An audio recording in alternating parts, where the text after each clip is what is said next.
Welcome to Anna Story Tales.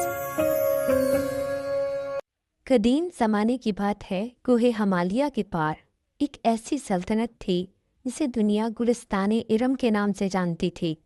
वहाँ के बादशाह की बेटी शहज़ादी अंबर अपनी खूबसूरती के साथ साथ अपनी बहादुरी के लिए भी मशहूर थी।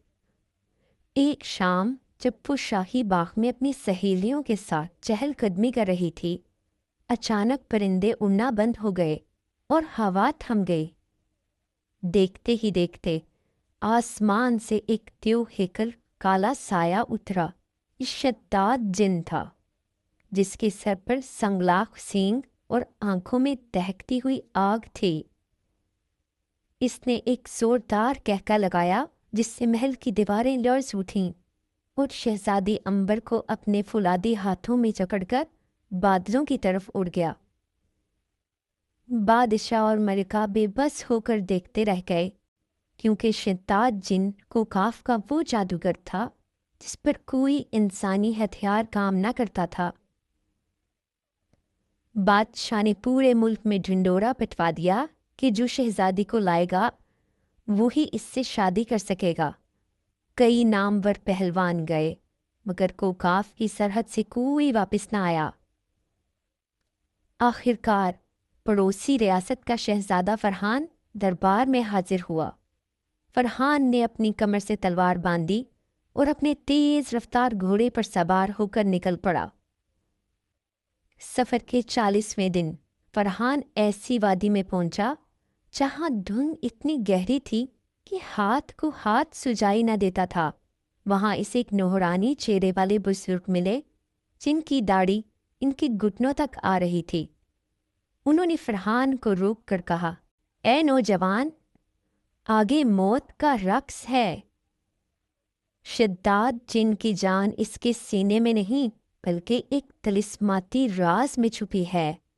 अगर तुमने इसकी जान का मरकज ना ढूंढा तो तुम्हारी तलवार इसका कुछ ना बिगाड़ सकेगी। फरहान ने अदब से सर झुकाया और पूछा, बाबा साईं, वो राज क्या है? बुजुर्ग ने एक पुरानी किताब खोली और बताया, कोकाफ के सातवें पहाड़ के पीछे एक नीली झील है। इस झील के दरमियान एक ऐसा जजीरा है जहां कभी सूरज गुरूब नहीं होता। वहां एक कदीम बरगद का दरख्त है जिसकी शाखों पर एक सोने का पिंजरा लटका है। इस पिंजरे में एक सब्ज तोता है, वो ही इस जिन की जिंदगी है। अन्य कठिन पहाड़ों और जादुई रुकावटों को पार किया। रास्ते में इसे बोलने वाले पत्थर मिले जिन्होंने इसे डराने की कोशिश की, और ऐसी चुड़ैलें मिलीं जो खूबसूरत औरतों का रूप धार कर इसे रास्ते से भटकाना चाहती थीं। मगर फरहान की नज़र अपनी मंजिल पर थी। बिलाखिर वो नीली झील तक पहुंच गया। जैसे ही इसने अपनी कश्ती जजीरे की तरफ बढ़ाई, पानी में से जादुई सांप निकलने लगे। लेकिन फरहान ने दरवेश की दी हुई जादुई खाक पानी में छिड़क दी, जिससे रास्ता साफ हो गया।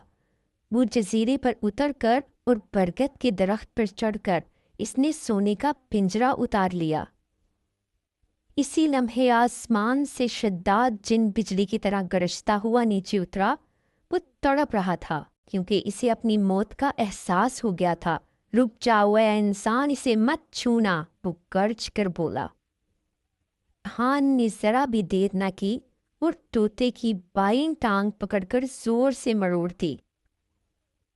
उधर जिन की बाईं टांग टूट गई और वो जमीन पर गिरकर तड़पने लगा। फरहान ने तोते के पर नोचने शुरू कर दिए तो जिन का सारा जादुई लिबास तार तार हो गया और इसकी ताकत खत्म होने लगी। आखिर में जब जिन ने आखिरी बार फरहान पर झपटने की कोशिश की तो शहजादे ने तोते की गर्दन पर हाथ रखा और पूरी कुव्वत से इसे मरोड़ दिया।